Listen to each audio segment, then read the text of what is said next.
Mark, I'm delighted to personally congratulate you on what I deem to be the most disruptive news in the rare earth industry for 2023. It's going to propel you forward in 2024. Congratulations on your MOU for a JV with Astron. Impressive. Thank you, Tracy. We're very excited about the news. Well, let's talk about the news. I mean, basically, I believe, and I'm not quoting you exactly because I'm not reading anything here, that this will provide a supply chain for the US for decades to come in the rare earth industry. Did I misread that, or is that correct? No, you did not misread that. And I think that is one of the most important differentiators here. This is not a small deal. This is a huge deal for reducing the United States dependence on critical elements, particularly rare earths, by signing a deal with a well-advanced project in Australia to supply monazite for the White Mesa Mill in material quantities. My phone lit up after your news release happened. Of course, I'm the founder of the Critical Minerals Institute, so of course it did. And I received, for instance, a phone call from Peyton Jackson in Denver, who said that he didn't believe the public understood how competitive your rare earth processing is because price, it's all about price. If you listen to Jack Lipton, he's going to compete with the Chinese. We have to be able to produce at a cost-effective price. And Peyton's angle was how cost-effective your processing is. Is he correct? And can you comment on this? Yeah, I mean, I think that the biggest issue for us is that when you look at establishing the capability to process rare earths, you're talking billions of dollars to establish that processing. And we've been able to start what we call phase one for 1,000 tons of NdPr per year processing for capital costs of less than $25 million because we're utilizing existing infrastructure with people that understand SX right now. So the competitiveness of being in the United States, in Utah, where there is low cost of power, abundance of water, and the infrastructure is a differentiator that nobody enjoys that I know of in the world.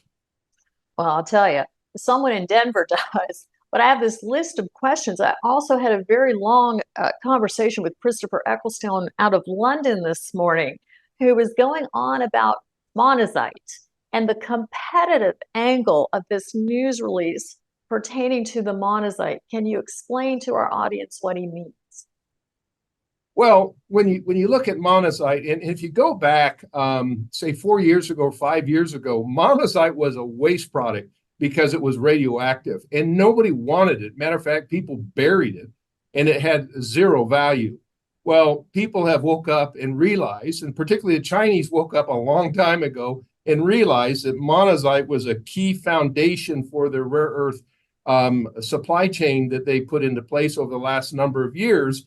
And Energy Fuels was really a first mover when it comes to realizing that we could handle the radioactive aspects of monazite, extract the uranium, and produce a rare earth carbonate. So really, the focus on monazite is relatively new, at least recently. I mean, people have processed monazite in the past, and they've got upside down on the radioactivity issues that are not an issue for us at the White Mesa Mill. So the combination of the low capital costs, the low operating costs in terms of working in Utah with very skilled people and low power cost water, as I mentioned before, is a magical combination to come up with a very, very competitive processing cost for rare earths globally. I still remember doing an interview with Konstantin Karanopoulos about how this was the 800-pound gorilla in the room, which you've solved. And Christopher actually mentioned to me that he perceived this deal to be the catalyst for revolutionizing monazite as a source for rare earths, because you can do this and deal with the radioactive aspect of the extraction process. Did I get that right, Mark? Yeah, and again, monetize the uranium, and anyone else that's looking at monazite sources other than China, they're looking at putting the uranium back in the ground, and uranium prices are up, and that makes a significant contributor when it comes to things like transport or whatnot of the Class 7 monazite to White Mesa. So no, you're absolutely getting it right.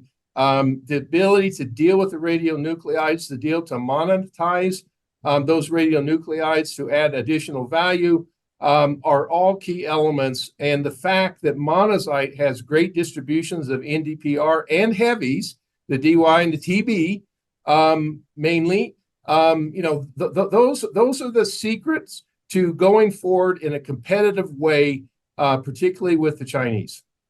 And you just went in the right direction, because that's where the next question was headed.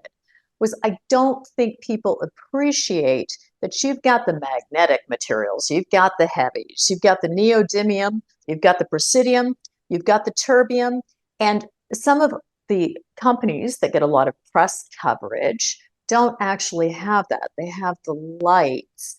And the US government, what we need for our defense production is we need the magnetic materials, and as Peter Cashin calls them, the marketable commodities, which is what Energy Fuels has. So again, do I have this right? And should you not be the front runner? Here, everybody should be looking at Energy Fuels, because you've got the most valuable of these commodities, of these marketable commodities and magnetic materials. Yes? Correct. And yeah, it's really the distributions, and that is the key element here, is having the distributions of those magnetic elements required for electrification, and being able to deal with the radioactivity. And as I said, have said before, is that White Mesa is a solvent extraction facility, and it's been recovering uranium, vanadium for over 40 years with SX. So the addition of our phase 1 solvent extraction system, which is absolutely well advanced right now, people are bolting it together and plumbing it and wiring. The phase 1 is in our wheelhouse as a company. Mark, I've looked all over the world for rare earth feedstock opportunities and potential. This is something that I've done for a living for 15 years. I was unfamiliar with the Astron project, the Donald project. This is phenomenal. Can you tell us a little bit more about who found it? Because this is an incredibly impressive project. I've reached out to analysts in Australia this morning, and they're just going on about it. Can you tell us a little bit about this? Well, the Astron assets, the Donald project in Australia has been around for many, many years, obviously, because, this stuff isn't just, created overnight, the deposit itself. But it's a project that that has had some technical issues with the fact that it's very fine grained, and over the course of the last few decades, they've come up with better ways of dealing with that fine grained nature. But it also has very high concentrations of monazite. It's a very high concentrate heavy mineral sand deposit with high concentrations of monazite, and it's very large. And I think one of the key aspects of it, it's in Australia.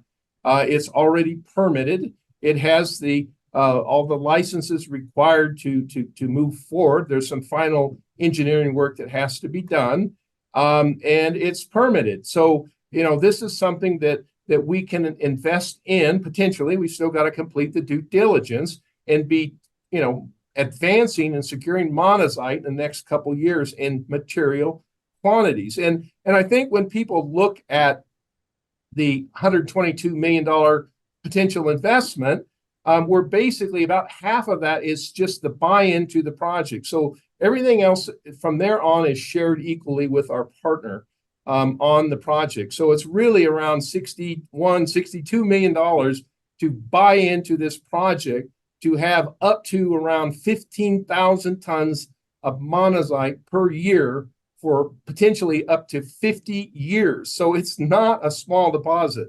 And but it is in a good jurisdiction, and being permitted and advanced is absolutely critical at this point in time, particularly when you're looking at securing offtakes with some of the automobile manufacturers, tier ones, globally. Jack Lipton, the #1 technology metals expert in the world, called this move genius. And I, the founder of the Critical Minerals Institute, am saying this is the most disruptive move for this sector in 2023. Congratulations, Mark. It is a pleasure to get this update from you. Thank you. Thank you, Tracy, and it's our pleasure to give the update.